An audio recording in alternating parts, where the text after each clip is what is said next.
Hey everyone, so for the past 10 years or so, me and a buddy and some of our friends have gotten together and made Soupy. And Soupy is kind of the slang word created by Westerly Rhode Island Italians for Soppressata, or it's basically a cured, hard Italian spicy sausage, kind of similar to pepperoni or salami. And Westerly, Rhode Island, if you're from there or have been there, you've probably seen it. It's a delicacy. I love it. I've been eating it for years. It goes great with eggs. It goes great on pizza or with cheese and crackers. Anytime you use pepperoni to use soupy, definitely works out and tastes great. So a lot of people, it's something that people give gifts as during the holidays, or someone you love or appreciate. You just give them a stick of soupy.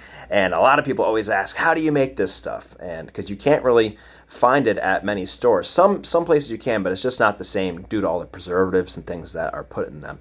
So this past weekend, me and my buddy and a few friends made our batch for this year, 2022, and I documented kind of the process. For a long time, this is super secret Italian stuff, and you could never get recipes or be taught how to make it. And it's so simple. There's like 5 ingredients, and which I will put in the description below. But I do want to stress before you see the video that the salt content, it may seem high when you're making this sausage, but it's very important that you don't alter that part of the recipe. The salt is what inhibits bad bacteria from growing. So if you do decide to make this recipe, you're hanging raw meat up, and it has to have that salt content so bad bacteria doesn't grow. So I hope you enjoyed the video, and don't forget to like and subscribe, and definitely write any comments, any questions that you have down in the comment section. I'll try to answer them as best I can.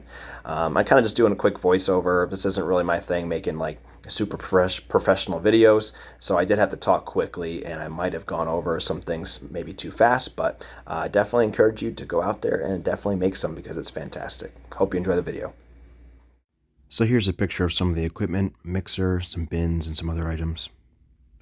Here we're loading the meat into a bin measuring out 30 pounds. Here's the spices. I'll have the recipe in the description. This is us putting in a salt and pepper mix. We mix the salt and pepper so you can keep an eye on how mixed in the salt is. This is us putting in the paprika and hot pepper, letting that mix. It'll become much thicker at this point. Let that go till it's thoroughly mixed in. This is us dumping out the meat mixture, getting the second batch ready. Just putting that grinder in reverse, dumping it out, 30 pounds worth of meat. And this is the stuffer, the equipment that we use to fill the casings. Speaking of casings, these are the casings here. They're, I believe, hog intestine. The night before, we run them through water, put them in a bowl, and with a little bit of lemon juice. This is us sliding the casings onto the filler tube. Try to make sure that they're nice and wet so they slide out easily. You can get a few feet worth of casing on here, and get a few sausages worth. This is us. We're running the machine here slowly and just getting all the air out of the system.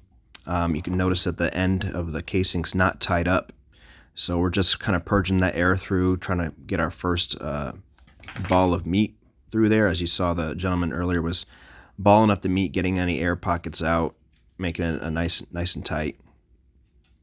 So we just got that first clump of meat out, and we're tying it off right now. Something we like to do is you start to get your knot tied on the, using just regular butcher twine on the tube there, and then slowly slide it off, and it pops nice and tight. It just seems to help us get the air pockets out, or to eliminate air pockets. So here we're running our first casing. Tim is using his right hand there to just hold back on the casing and make sure that we're getting a good amount of meat filling the casing. We want to make sure that there's no air pockets, which is prone to make sausage rot and things like that. So he's just holding back and letting the machine do the work, making sure that that casing is completely filling up. making sure that there's no voids. It's kind of a balancing act. You want to make sure that it's firm enough, and you're putting enough pressure that you're getting a good fill, but also ease back enough that you won't pop a casing. So first one's kind of slow here. We're just taking our time. And as you can see, the water dripping off his hand. It's nice and wet and lubricated. That way it's easier for everything to continue moving. A lot of times if you're going too tight, you'll actually see the meat come out of the casing and slide up the filler tube. So here we're doing our first tie off. Like I said, we typically tie off on the tube, and then you might get it in camera here. We slide it off and it pops, and it helps us kind of, yep, you can see it there. Make sure that we get a nice tight loop with no air pockets. And what we'll do here, once he gets that knot tied off, we'll pull back just a little bit and have a section of just casing there, and we'll tie up the next loop. Get that next loop tied up. This will be the beginning of the next sausage link. And once he gets that all tied off, you'll see us snip it with scissors.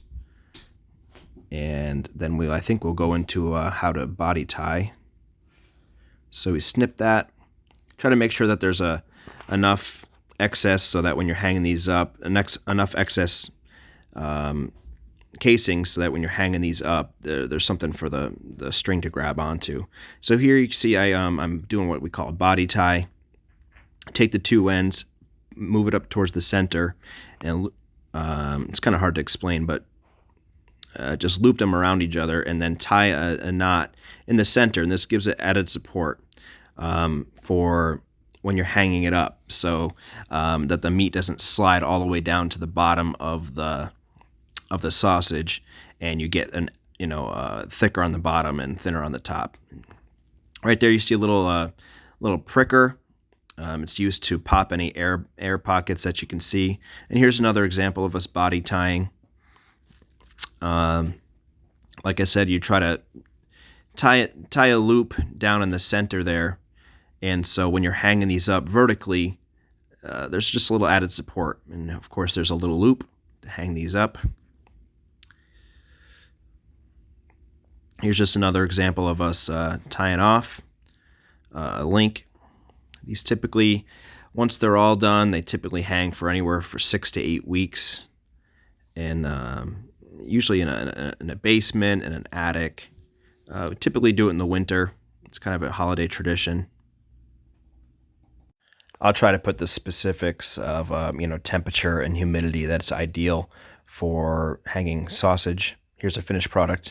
So unfortunately, I don't have any full sticks of Soupy that are completely cured to show you what one would look like. But here is one that I had in my fridge. It's very firm, so you'll know that the sausage is done after 6 to 8 weeks when you go to press on it, and it's very firm and feels dry. You see there's a section of the cut. You see there's no yellow or anything like that. There's no bad smell. Everything cured nicely. And here's an example of a piece of Soupy next to a piece of pepperoni. Very different looking, but I think you'll like it. If you like spicy foods, or you like pepperoni, like salami, you'll probably like it a lot. I try to cut it nicely, slice it nice and thin, put it on crackers, or like I said, put it in your omelet or something like that. Hope you guys enjoy the video, and hope it helps.